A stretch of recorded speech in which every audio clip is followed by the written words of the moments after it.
अध्यात्म विज्ञान कोई धर्म या संप्रदाय नहीं है, ये स्पिरिचुअल साइंस है जो कुदरत के कानून पर आधारित है।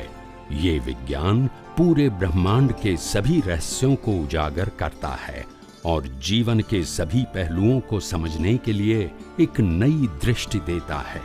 इसी को आर्ट ऑफ विजन कहते हैं, दुनिया को देखने की एक नई दृष्टि, जो अध्यात्म विज्ञानी परम पूज्य स्वामी श्री कमलेशानंद जी के निर्देशन में सनातन सत्य का अनुसंधान कर हमारे जीवन को प्रकाशित करे।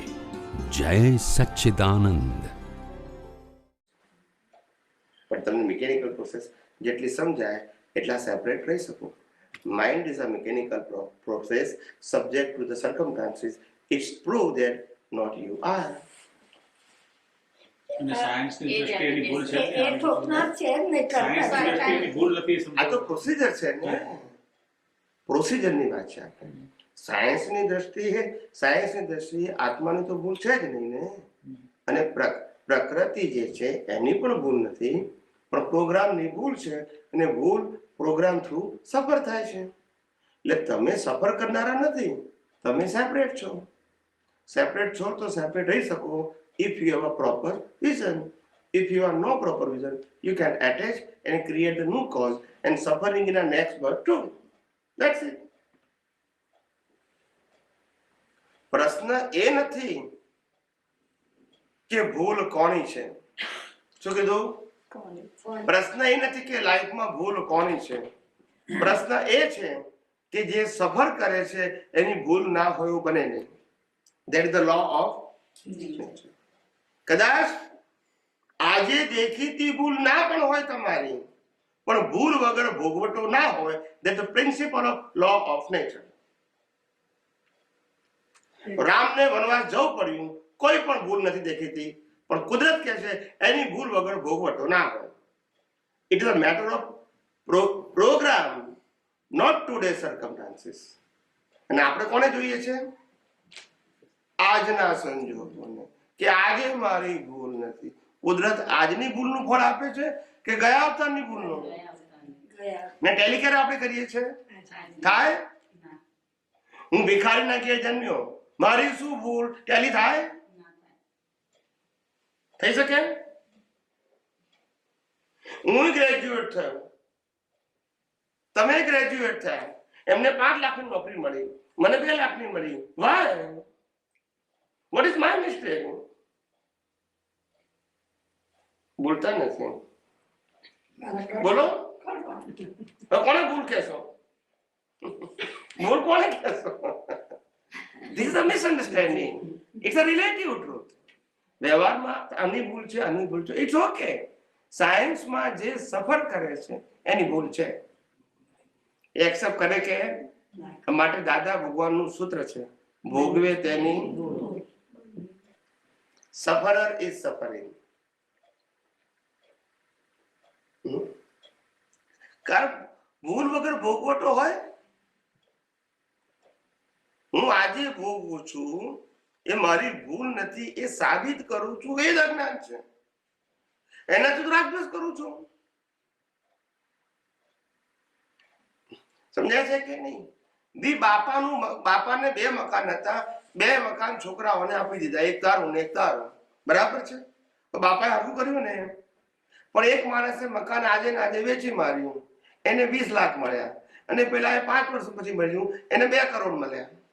તો ભૂલ કોની? 20 લાખમાં વેચ્યું એની? એ જ એનું કુદરતી રચના, એ જ એનું કર્મ ફળ.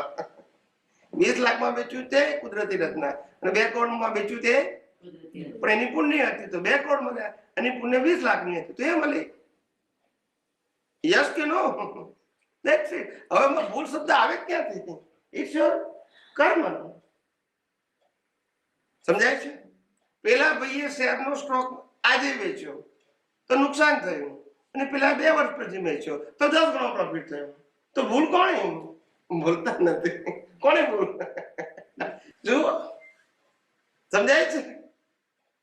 આ દુનિયામાં કોઈની ભૂલ છે જ નહીં, દેખીતી. અને આ દુનિયામાં જે કંઈ ભોગવી રહ્યા છે એમાં કોઈ ભૂલ વગરનો નથી. પણ આજની ભૂલ નથી.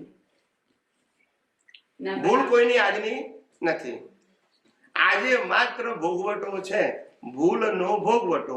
એમાં તમારે ભૂલ છે કે નહીં એ બોલવાનું નહીં. ભોગવટો મતલબ compulsory. It is not your choice and it do not require your mind. Okay? But when you apply your mind, then you create the mistake કે I am wrong or right. એટલે એક્સેપ્ટન્સ કરવા. No option at all. નહીં કરો તો એ જ છે. Option નહીં કરો તો ઓપ્શન નથી. બરાબર છે. હું રસ્તા ઉપર ચાલતો હતો અને પથ્થર થોડોક ઊંચો હતો, એ મને ન દેખાયો, ઠોકર વાગી, પડી ગયો, પગ ભાગી ગયો. હવે હું કહું છું મારી ભૂલ નથી, તો શું ફેર પડશે? શું ફેર પડશે? બોલો ને, શું ફેર પડશે? નથી શીખવાડતો. પથ્થરનો તો જુદો એક્ઝામ્પલ છે, આ એક્સિડન્ટનો. અરે ભઈલા, પથ્થર જડ છે એ ને, ખબર પડી ગઈ. એ માણસો જડ છે સાહેબ, નોટ ચેતન. They are also controlled and governed by the law of nature, not by self. હું મારા સેલ્ફ થી કંટ્રોલ કરતો હોઉં તો ભૂલ કરું સાહેબ? I have to do because of my karma. I મતલબ body have no choice. Body પાસે કોઈ ચોઈસ નથી. કોઈ પણ બોડીની વાત કરું છું છે જ નહીં. હમણાં ગઈકાલે આતંકવાદીનો પ્રશ્ન પૂછ્યો હતો, મેં કીધું ખરું, આતંકવાદી શું કરે? It's a role of body. They can't do anything, but they involve okay, whatever it's happened, I am doing well. Then they create the cause. But action never create the cause. Action is a result, but intention is not the result. So you have to put the focus on a intention, not action. Intention create the cause. Action never create the cause. સારું કે ખરાબ, કંઈ પણ જે હોય પોતાના કર્મ, previous કર્મનું ફળ જ છે. Yes, બધું જ, એવરીથિંગ. જન્મથી મોત સુધી બધું જ. ને મન વચન કાયા તેને આવી ગયા. એમાં કશું સેપરેટ નથી, ઇફ એન્ડ બટ નથી. કોઈ ગુનેગાર છે જ નહીં. આ જગતમાં કોઈ ગુનેગાર છે નહીં, અને ગુનેગાર વગર, ગુના વગર એનો જન્મ થયો નથી. શું કીધું?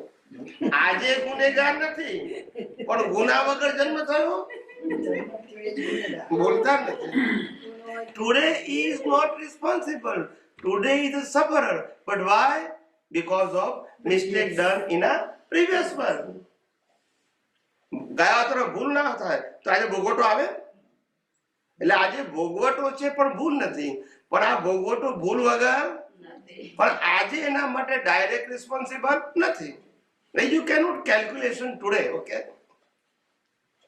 Today you are sufferer because of you create the cause. હવે આ લિંક દેખાય તો પછી નો, આ પણ જવાબદાર નથી અને આ જવાબદાર નથી. તો પછી રાગ દ્વેષનો પ્રશ્ન ક્યાં છે? કોઈના ઉપર રાગ નહીં અને કોઈના ઉપર દ્વેષ નહીં. That's it. આ દુનિયા તો અત્યારે જે રિસેન્ટલી બની એને જ ગુનેગાર ગણે. આ પણ આજે જાણે કે આ પ્રીવિયસ બર્થનું રિઝલ્ટ છે તો ગુનેગાર ના કહેવાય. પછી એ તો છે જ ને. અણુબોમ્બ તો 50 વર્ષ પહેલા બન્યા, કોઈ ગુનેગાર નહીં કે ફોડે ત્યારે જ ગુનેગાર કહેવાય, બોલતા નથી. અને બનાવ્યો ના હોત તો એ જે બનાવ્યો છે ને જે પર્પસ થી, એનું રિઝલ્ટ 50 વર્ષે આવ્યું. Now you understand? This is the life of Anubom. Is of 50 years.